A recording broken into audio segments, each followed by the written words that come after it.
Thank you, loyal blog listeners, for joining us again for this week's edition of the Class Action Weekly Wire. I'm Jerry Maatman, a partner at Duane Morris, and joining me today from Los Angeles is my colleague, Samson Huang. Thanks very much for being on the podcast. Great to be here, Jerry. Thanks for having me.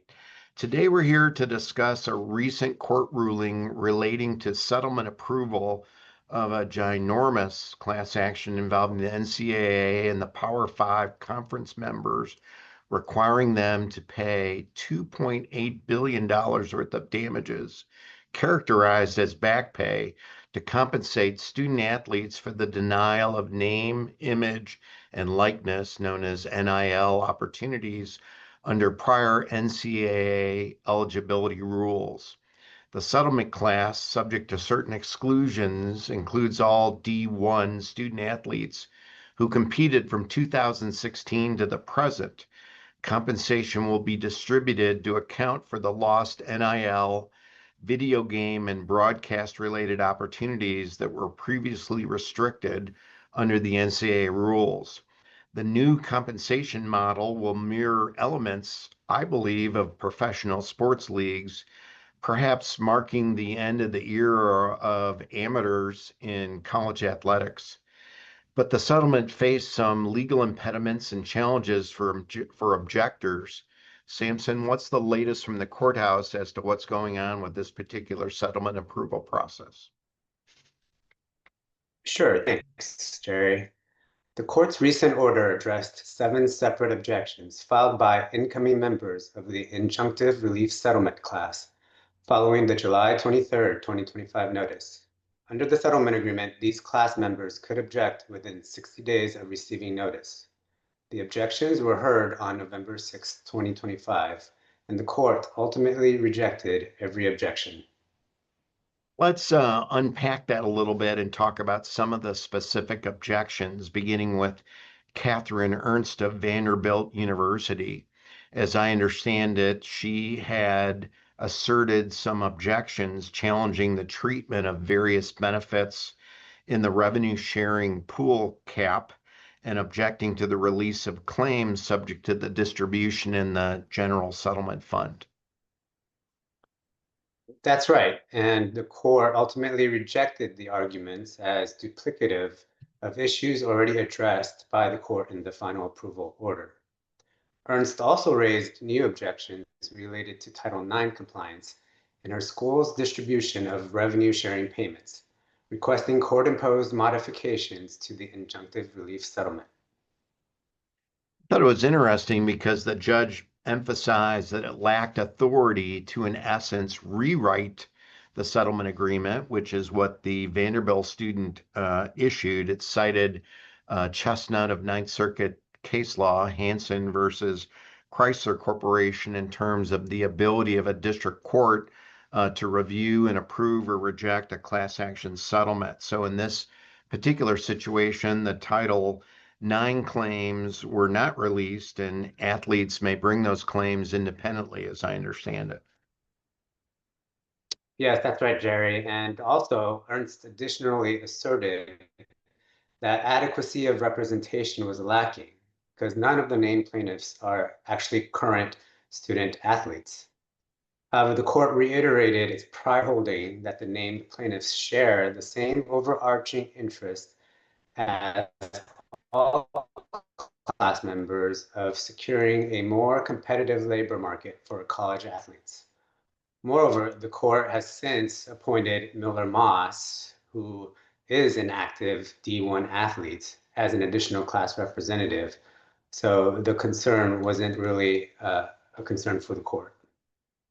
Another objection I found interesting was from a student athlete from Liberty University in Lynchburg, Virginia, Gracelyn Laudermilch, and she had argued that class counsel, in essence, was asleep at the wheel, refused to assist her in filing objections, and thereby that rendered class counsel inadequate. How did the court react to that particular challenge?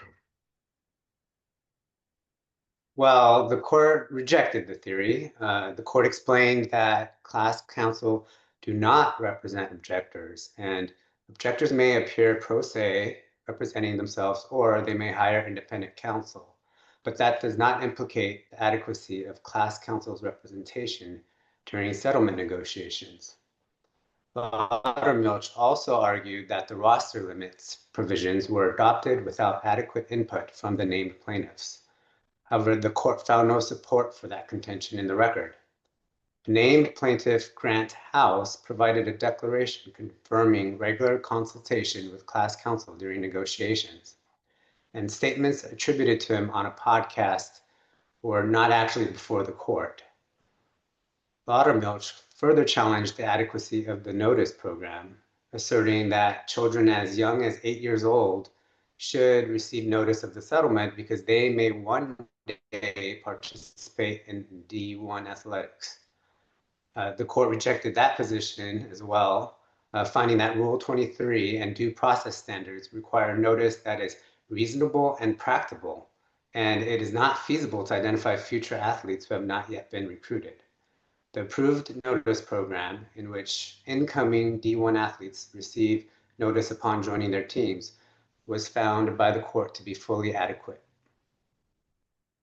Well, I teach youngsters and coach them in Little League Baseball, and that would be something for an 8-year-old to walk up to me and say, Mr. Maatman, I just got a notice from the court.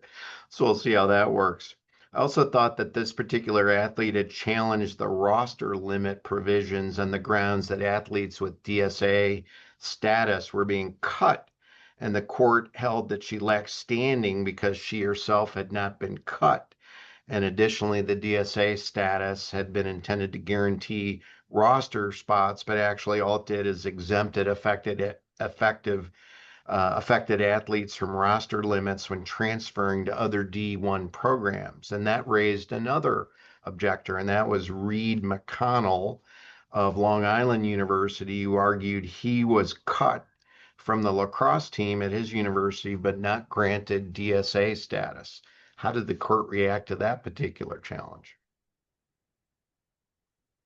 Well, the court found that even assuming that his factual claims were accurate, that actually reflected a school-specific issue and did not justify halting the nationwide settlement. The settlement required schools to identify DSAs in good faith and to submit those lists to class counsel, who may address any inaccuracies.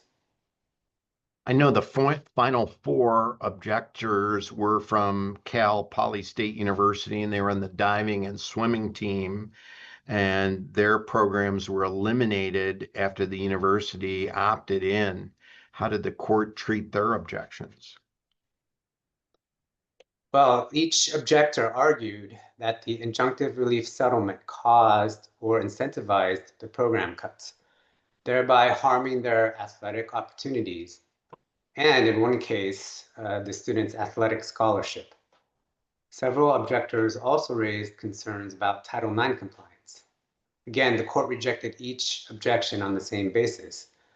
Essentially, D1 schools have always retained discretion to allocate financial resources and eliminate sports programs, and nothing in the injunctive relief settlement requires or encourages team cuts.